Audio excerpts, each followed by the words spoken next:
Alhamdulillah, alhamdulillahi rabbil alamin, wassalatu wassalamu ala rasulillahi, amma ba'd, wassalamu alaikum warahmatullahi wabarakatuh. Mga alipin ng Allahu subhanahu wa ta'ala, ay unang-una sa lahat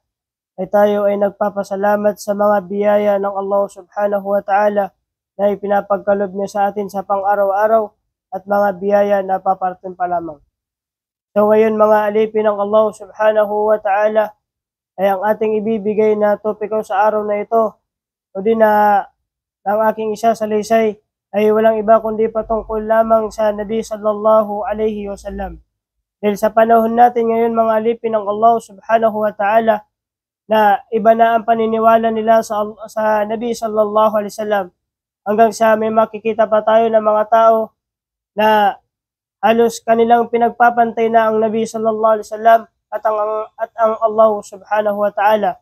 na yan po ay kailangan na ating ituwid mga alipin ng Allah subhanahu wa ta'ala. Ayusin natin ang paniniwala natin sa Nabi Muhammad sallallahu alaihi wasallam. Dahil sa panahon natin ngayon ay may mga maaring nagtatanong na kung ano nga ba ang katangian ng Nabi sallallahu alaihi wasallam. Na ang katanungan na yun ay hal an-nabiyyu wakil ala ahad? Ba ang Nabi Muhammad sallallahu alaihi wasallam ba ay siya ang bahala sa isang tao? Na ang katanungan ay ang kasagutan ay an-nabiyyu laysa wakilan ala ahad. Ang Nabi sallallahu alaihi wasallam ay hindi siya ang bahala sa isang tao, mga alipin ng Allah subhanahu wa ta'ala. Yun ay sa kabilang buhay, mga alipin ng Allah subhanahu wa ta'ala. So mga alipin ng Allah subhanahu wa ta'ala, kung ang paniniwala din natin na ang Nabi sallallahu alaihi wasallam ay siya ang bahala sa atin sa kabilang buhay, ay wala tayong pinagkaibahan sa paniniwala ng mga Kristyanismo. Dahil ang paniniwala ng mga Kristyanismo, mga alipin ng Allah, ay ang kanilang Panginoon ay siya ang bahala sa kanila. Na yun din ang dahilan kung bakit nila pinako ang kanilang Panginoon sa krus, na dahilan para mawala ang kanilang mga kasalanan upang sila ay maging ligtas. Yun ang kanilang paniniwala, mga alipin ng Allah. Na kung yun ang ating paniniwala, ay wala tayong pinagkaibahan sa mga Kristyan na kanilang paniniwala. So ngayon mga alipin ng Allah subhanahu wa ta'ala,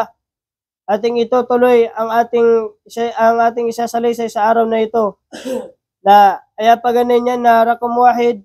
laysa an-nabiy Muhammad sallallahu alaihi wasallam wakilan an Quraysh al-mukadhibina lil Qur'anil Karim.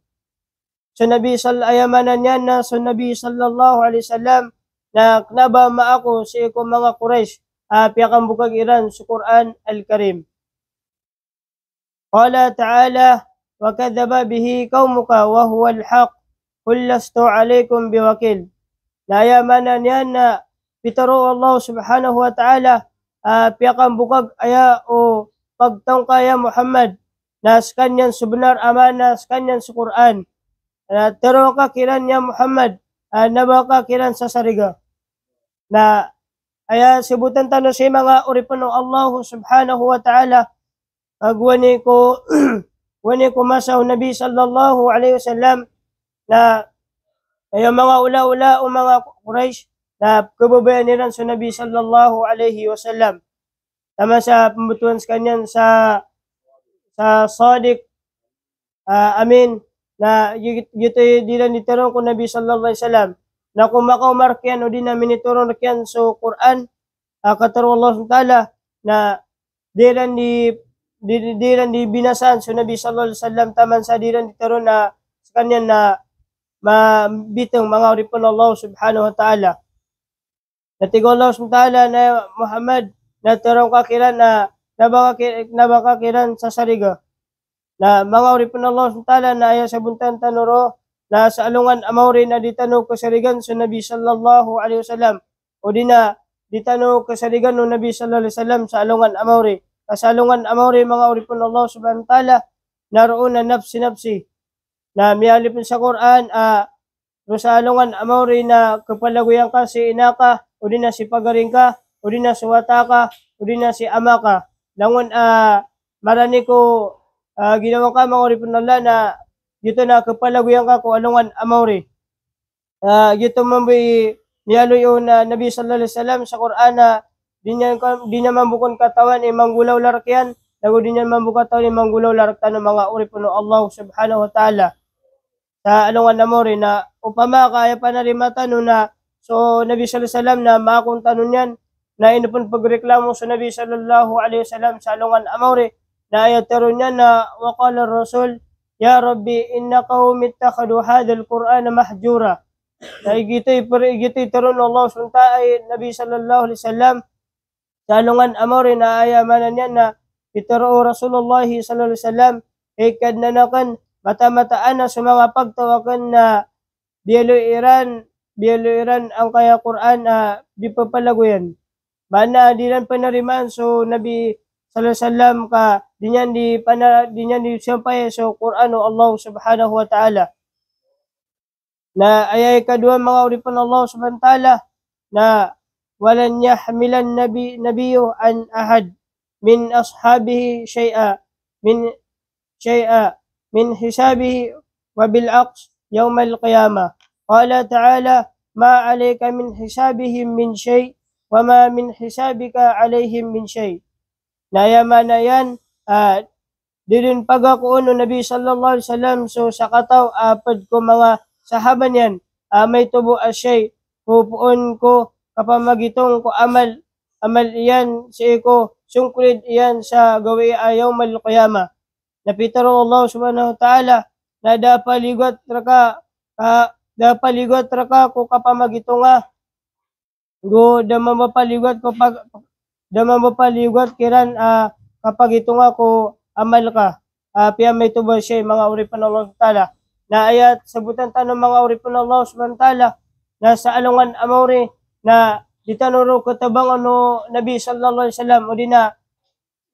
sa basa Tagalog na hindi niya tayo pwedeng himasukan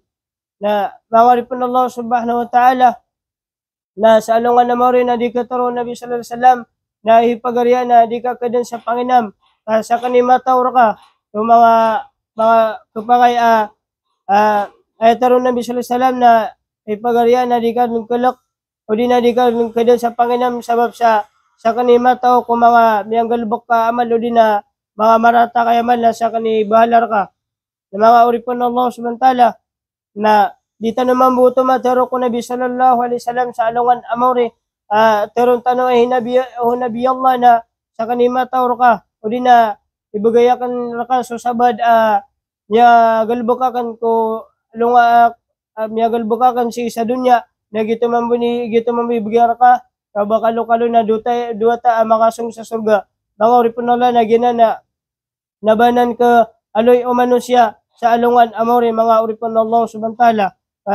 nagido ka ba siyang kagina napsi mga uripon Allah subhanahu wa ta'ala na ayay katalo na laysa wakilan anis sahaba faqad dafa'a an bihim duna an ya'rifa anhu zalim. Nayaman na yan na mataan na so Nabi sallallahu alaihi wasallam na si ko mga sahaba sa benar so ipinangato niyan sahaba kiran apiya din yan katawan mataan na so ini pangato niyan na palalalim. Na sabutan tanong mga uripon Allah subhanahu wa ta'ala na gwani ko masaw Nabi sallallahu alaihi wasallam nung panahon pa ng Nabi sallallahu alaihi wasallam na ang kanyang mga sahaba na kapag sila ay may nakakaaway na ang Nabi sallallahu alaihi wasallam ay kanyang piniproteksyonan o di na kanyang pinagtatanggol ang kanyang mga kasamahan na sila yung mga sahaba na kahit hindi alam ng Nabi sallallahu alaihi wasallam na ang kanyang binibigyan ng proteksyon o di na pinagtatanggol niya yung iba sa kanyang mga sahaba na kahit na ito ay hindi niya alam na ito ay mga palalalim, ito ay mga pwede sila ay mga kafir, mga munafik na hindi alam ng Nabi sallallahu alaihi wasallam na yung mga pinagtatanggol niya ay sila ay mga munafik. na sinabi ng Allah subhanahu wa ta'ala, qawluhu ta'ala, ha antum haula'i jadalatum anhum fil hayatid dunya fiman yujadilu Allah anhum yawmal qiyamah.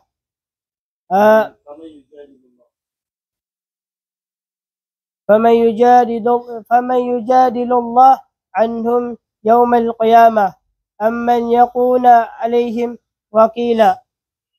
Na ayaman no to teron Allah subhanahu wa ta'ala anas kano so miyakipapawala sa linding kiran si ko kauyag-uyag ko dunya. Na aya sabutan tanoro mga uri po ng Allah subhanahu wa ta'ala na teron ng Allah ta'ala sa alungan amawri makasong sa mga tao roong apangukom sa Allah subhanahu wa ta'ala na teron ng Allah subhanahu wa ta'ala anas kano sa mga tao miyakipapawala o rindingan nilan si ko kauyag-uyag ko dunya. Na kaya sabutin tanoro mga uri po ng Allah subhanahu wa ta'ala na pagdating natin sa kabilang buhay ay sasabihin sa atin ng Allah na tayo yung mga nakipag-away na ating nililigtas o di na ating binibigyan ng protection ang isa sa ating mga kaibigan na kahit alam natin na ito ay kahit ito ay sila ay mali, mga alipin ng Allah subhanahu wa ta'ala o di na kahit sila ay hindi tama na sinundan ng Allah subhanahu wa ta'ala ang tawa nun makapawala ko Allah sa lindang kiran ko alungan akiyama abaadin ataw kabaloy kasasaligan. Sabi na ang makukuha natin dong aral mga alipin ng Allah subhanahu wa ta'ala na sabi ng Allah subhanahu wa ta'ala sinong tao ang pwedeng makipaglaban sa akin o di na kung sinong tao ang kayang makipaglaban sa akin para sa kanilang protection. Sabi ng Allah subhanahu wa ta'ala sa kabilang buhay, yun yung mizan na kung saan tayo ay titimbangin ng Allah ang ating mga nagawang amal sa yawmal qiyamah na sinabi ng Allah na may tao ba na kayang sila ay proteksyonan sa yawmal qiyamah. Wa ilahuna assalamu alaikum warahmatullahi wabarakatuh.